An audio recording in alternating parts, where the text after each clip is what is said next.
This is the brand new DJI O3 Air Unit, and I've had it in my hand for the past 4 weeks now. And in this video, I'm gonna give you my first impressions review of the O3 Air Unit, DJI's latest evolution of digital FPV. Let's get started.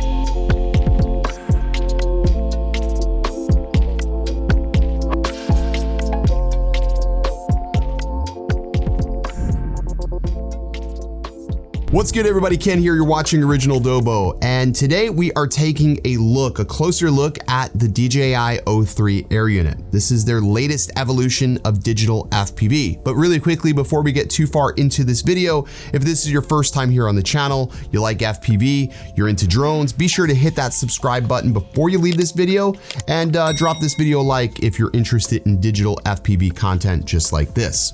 So this is the DJI O3 Air Unit. It's the evolution from the original Air Unit and the Caddx Vista. This packs DJI's latest OcuSync 3 technology inside, which provides better range, better clarity back down to the Air Unit and goggles for the pilot. And like I do in all of my videos, I want to break this down into a couple of different segments so you can easily digest it and navigate through this video. With that being said, let's go ahead and talk about the design of the O3 Air Unit. So the design of the Air Unit sort of picks up where the Caddx Vista left off, in my opinion. Looking it over, it is a square design with subtle ventilation on all sides of the unit. There's little slots all the way across the board here.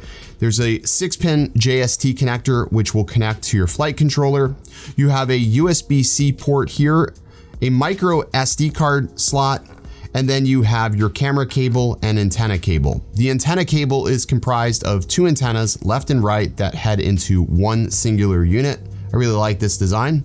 The camera is now connected with a braided cable, and the camera itself is roughly the same size and width as the previous generation. So this means it will fit all the builds that you've already put your digital FPV units in.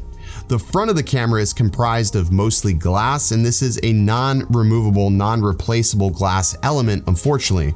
The previous generation of FPV cameras had a replaceable lens. This is not going to be replaceable. This is very, very similar to what you find on the DJI Avata, so much so that you can use the ND filters from the DJI Avata on the O3 Air Unit camera system, which is pretty nice. Another interesting thing to note about this camera system is the fact that the IMU and gyro data information is located inside of the camera. That's right, you can record directly to the Air Unit itself, which we'll talk more about the technical specs here in a minute, but that's just something I wanted to bring up. All right, let's go ahead and do a brief size comparison between the Caddx Vista, the old Air Unit, and the new O3 Air Unit. So in terms of size, the brand new O3 Air Unit sits in between a Caddx Vista and the original Air Unit, being slightly larger than the Caddx Vista, yet being a lot smaller than the original Air Unit. This is fantastic for those of you who are using the Caddx Vista, because if you're using a Vista, chances are this Air Unit will fit in the vast array of frames. Now, I've had a chance to test a couple of different frames out with this Air Unit to make sure that they fit. The most popular frame that I have tried recently was the Apex frame, and that's not the Apex HD, that's the standard Apex frame. It just barely fits inside of here, and if you use some double-sided tape, you can easily lock this Air Unit down into place. Another thing to notice, unlike the Caddx Vista, you won't find any sort of mounting solutions on the Air Unit. The Caddx Vista had a 20x20 mounting solution, while the new Air Unit doesn't have any way to mount it directly through the unit itself. You'll be able to use double-sided tape, or you'll have to find some sort of TPU solution. Comparing it to the old Air Unit, you can definitely see there's a huge size difference, which is pretty incredible considering the technology that the new Air Unit is packing inside. Much like the older Air unit, you could record directly to the unit itself. You can do the same here on the new Air unit. The new OcuSync 3 Air unit is capable of recording up to 4K 60 frames per second internal. It even has internal storage built inside, up to 20 gigs of internal storage. Pretty nice. We'll touch more on the internal specs and the specifications on the Air unit here in just a moment. Overall, I really like the design of the new Air unit, and if we wanted to do an official measurement, I'll just grab the micrometer here so you can sort of see the size of the Air unit. So width-wise, it's 30 by 32 by, I believe it's 14 millimeters high. Yeah, 14 millimeters high. So it's gonna fit in a large variety of frames. So if you're concerned with size, don't be too concerned with size. I think they did a great job of keeping a classic size while adding some modern flair to it. All right, let's get into the more technical, nerdy specs on the Air unit.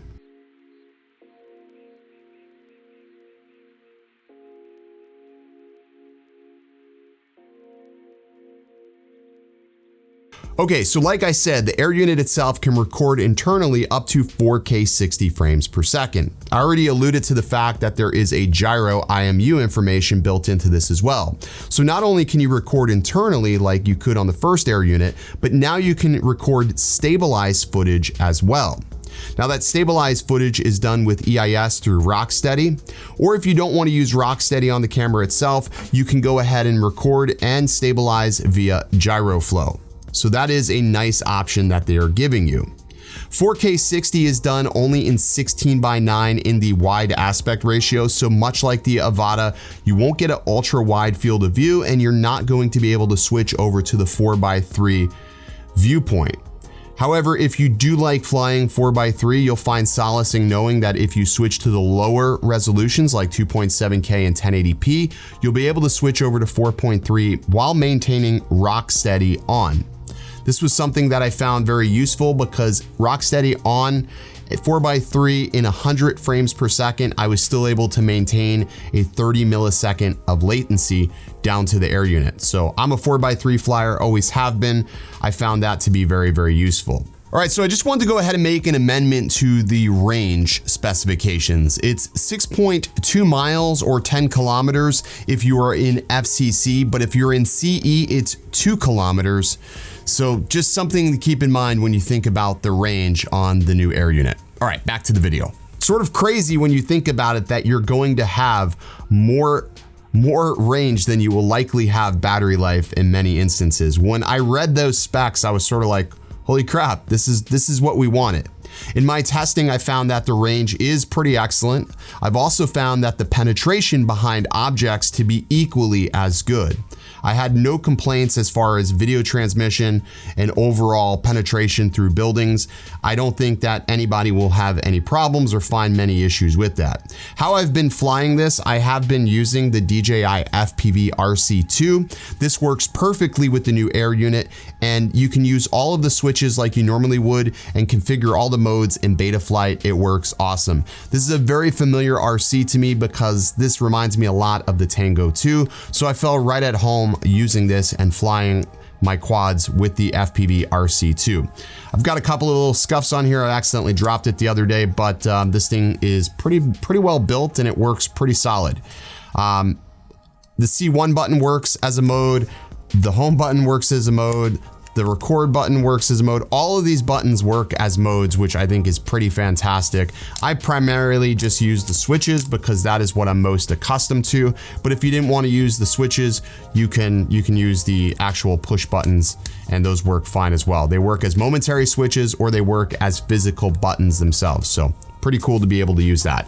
Unfortunately, as of right now, there is no compatibility with the original Caddx Vistas or the original Air units. I did ask about that, but I did not get an immediate response on whether this would be compatible or backwards compatible with the older Air units. And I also did not get an answer as to whether or not the older FPV controller would be compatible with this. I do have one, I haven't tested it yet, but I will ask that question, and if it is, I'll go ahead and update the description of this video if the older controller will be compatible with the new Air Unit. Back to the specifications on this camera. How do you get this installed onto your build? Well, I've been using a 6-pin to 6-pin JST connector and basically just plug it into the backside. This does come with a 6-pin connector. It will not come with the one that I'm showing you here. Now, the one that I'm showing you here is a little bit different because I actually destroyed the one that it came with and I had to build another 6-pin connector. So the first build I installed it to was my Apex frame, and when I installed it on the Apex frame, I realized that the connector on the T-Motor flight controller was different. It was made for the older Air Unit, so I couldn't get it to repin properly, so I ended up just soldering it to the board, and soldering it to the board was fine. That worked fine. And when I did switch over to the Diatone Mamba Mark IV stack, that did have a 6-pin JST connector. So I was able to just make a new plug everything in and keep everything nice and clean, which is great because it makes this plug and play with zero soldering at that point. Another thing to make mention of is, unlike the first generation of Air Unit, which was only capable up to 4S, this is now capable of handling 6S voltage. So if you don't want to add an additional voltage regulator, or you're flying with an older flight controller that doesn't support a built-in regulator on the flight controller itself, you'll be happy to know you can wire this directly to the battery and not have any problems. Matter of fact, on the very first build that I set up, that is exactly how I had this installed. I had this installed and wired directly to the battery, had no problems with it whatsoever. So that is awesome that they finally made that work. Another thing to keep in mind when you are installing this into your quad, there's a couple of things to keep in mind. One, you do not want to install this into an enclosed space. You notice there's quite a bit of ventilation all the way around on this. This is doing a lot of processing on board on the actual flight controller itself. It will get toasty very quickly. In my testing, I have found it entered low power mode in up to 9 minutes, but during flight, I never found it have any issues, and I never found that it powered off directly. I've never had this shut off in flight at all, so if you're concerned with that happening, it will cannibalize itself before it'll ever turn off in flight, which is a good thing. But just be warned that it's not something that you're going to want to touch directly after flight, as it does get pretty damn hot. Another thing to make mention of is the camera. I alluded to the fact that the IMU is directly in the camera. Because the IMU is in the camera, you will want to soft mount this a little bit more frequently than you normally will. I had this in an Apex build, which is, the Apex frames have carbon fiber camera mounts, and you have a little TPU to sort of cushion it. Well, that didn't work very well, as it introduced a tremendous amount of vibrations. Not only was I getting a lot of vibrations, because this camera has a 155-degree field of view, I was getting the pillars in the shot. So while it was an amazing FPV camera and I couldn't see any of the vibrations as I was flying, it was in the recorded footage. And obviously, because I'm doing this as a review, I want to show you all the things and show you everything fully functional. So that wasn't going to work. So I had to look towards another build, and I ended up building a bot grinder demi-bot, which, because that frame allows you to soft mount the camera and the frame is so thick, there isn't a lot of resonance in that frame, which means that the camera footage came out like butter. So if you plan on using this as your flight camera and your action camera, you will need to be a little bit more critical on what frame you install this to. Soft mounting is absolutely a must with this particular design. So I've got here the bot grinder build, and I just want to show you sort of how I've installed this in this particular frame. So I did have it running directly underneath the ESC, but the only way you can get that camera to go under there is by taking the camera off. Now, the camera is replaceable, but like I said, the lenses are not repairable, but the camera itself is replaceable by taking off these 2 screws and then popping the camera off. Same thing with the antennas. They're connected via a UFL connector. You take the 2 screws off and you can pop the antennas off pretty easily. So anyways, the way I've done this is I just mount the camera into the soft mounting.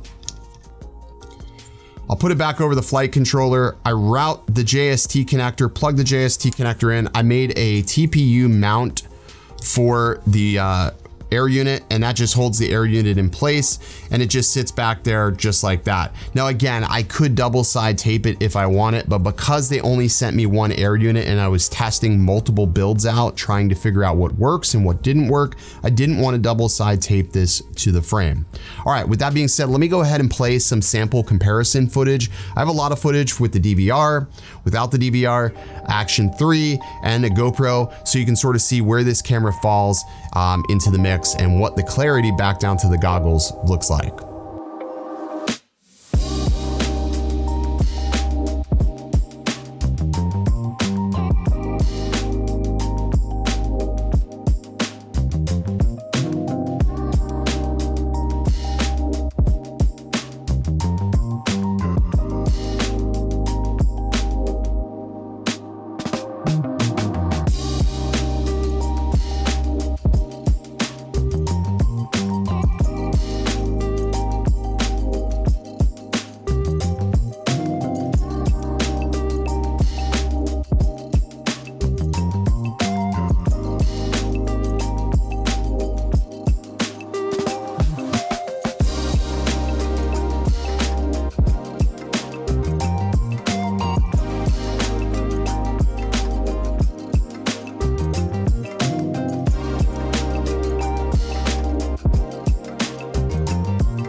Alrighty, so that's what the camera looks like, and I have to say I'm very, very impressed. The clarity back to the goggles is truly amazing.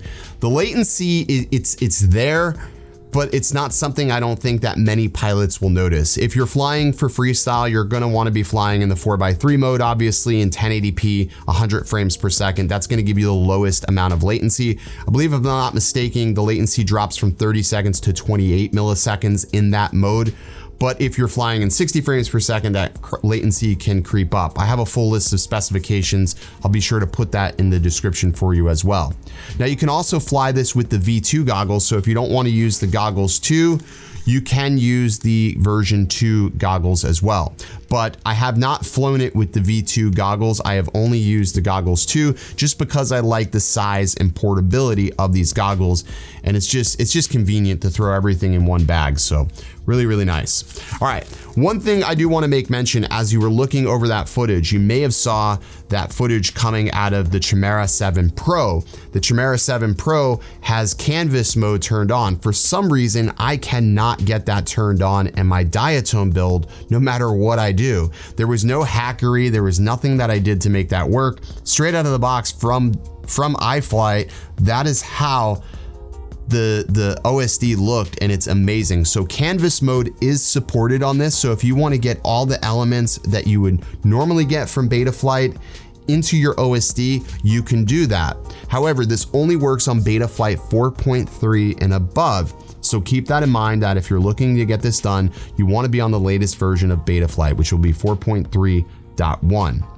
Like I said, I haven't been able to get canvas mode to work on my bot grinder build, but I still have telemetry as far as my signal strength, my HD quality, and battery voltage, which is really all that I need. I don't need anything else unless I'm running GPS or something like that. That would be the only reason why I would need more than that. But it is cool to see that all of that information does get recorded to the OSD, much like it does in an analog quad or other digital variants. Pretty darn cool. So all in all, I have to say I am pretty impressed with the brand new O3 Air Unit, but ultimately as a pilot, you do have to decide what's more important. Do you want this to be an action camera, or do you want it to be your flight camera? For me, it's going to be my flight camera, so I'm not gonna worry about any vibrations in recorded footage because I don't ever intend to use the recorded footage. What's most important to me is the fact that I now have a very reliable video quality link and a very reliable HD signal and an even stronger RC signal over the course of 7 miles, which is pretty incredible when you think about it. So with that being said, for me, it's the best FPV camera on the market right now. If you're somebody who is doing cinematic FPV, I wouldn't say that this is capable of being raced, but the latency isn't terrible for freestyle. And at least you do have 4x3, which is pretty damn nice. And the fact that this unit is just so easy to install, plug and play, and they did not increase the size of it, makes it very, very desirable. I'm definitely gonna be ordering a few of these for my existing builds, converting them over. I do have some long-term concerns as far as the camera goes, how durable it would be in a crash. I have yet to crash this and break it. I guess we'll have to find out. Eventually it's going to happen, and we'll have to figure out exactly how much these cameras cost when they need to be replaced. At least they are replaceable, and overall they've done a better job. It feels less hobby grade, I guess is the way I want to put it. It feels more complete the way they have this right now. But anyways, that's my full review and thoughts on the DJI O3 Air Unit. If you have any questions, I'll be in the comments for a little while. Hopefully this helps you make some decisions, and I will see you in the next video. Stay original. Resume is a heavyweight, yeah. Put it on my back, give me everything, yeah. I need everything, I need all of everything, yeah. You a simp, you ain't in my lane, you a lame, bitch, get out my way, out my way. I wonder what it takes to work with DJI. Oh, hey, Jake Sloan, solo creator who lives in Alaska. Be cool to work together.